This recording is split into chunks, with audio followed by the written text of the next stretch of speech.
coach you through an all fours breathing position. Now, if you haven't done the previous breathing position, today I'm going to coach you through an all fours breathing position.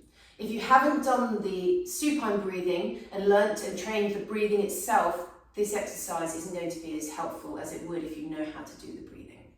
Okay, so go back and do that one a few times. Make sure you're really strong with that supine breathing before you start loading it in these ways. We're going to come round on all fours and we're going to place the feet against the wall. Now the aim of the feet against the wall is to help us with our pelvis positioning, okay? We're going to get a little bit of hamstrings and that's going to help us pull down the pelvis into a good position. So place the shoulders forward, lean forward of the wrist so we get a little bit of wrist flexion from here. And in this position, I want you to imagine you're trying to create as much distance as you can between the crown of the head and the sitting bones at the back. Okay, the spine is an S shape. We want the longest spine is the longest S shape we can get. Okay, it is not a flat spine, it's an S-shaped spine. So imagining that as we're coming into this lengthened position here. Now all we're going to do when we're in this position, in this stack, with the shoulders forward of the wrists, the hands spread really wide, making sure we've got connection on the floor between the thumb and the forefinger, all we're going to do is take those breaths.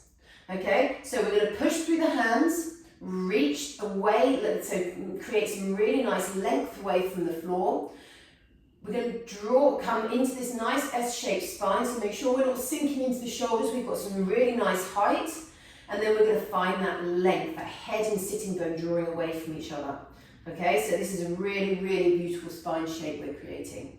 From here, we just add those breaths. So we add an inhale in, and we feel that in the ribs, and then we're going to exhale, smooth through a straw out.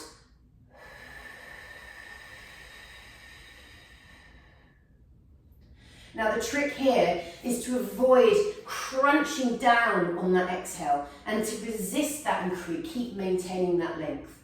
Okay, so in fact I always get longer with my exhale. So taking a nice inhale in again. Feel the ribs wrapping down, but maintain that long, long spine. Then we're going to take an inhale, we're going to breathe into the ribs. I'm almost getting taller out of my hands as I do that. And then as I take my exhale and I think sitting bones away from the head.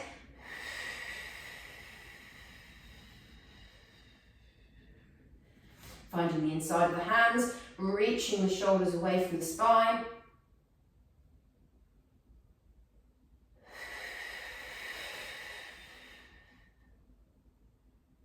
Make sure we're not arching the back, everything's staying nice and strong.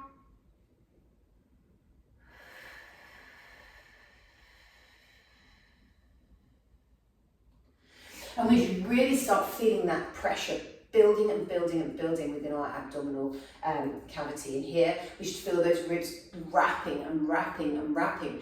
And once you really get into it, as you take an inhale, you might feel your pelvic floor lengthening. And as you exhale, you're going to feel your pelvic floor engaging and lifting. Okay, so with the inhale, we have pelvic floor expansion. With an exhale, we have it lifting and driving that air out through the lungs.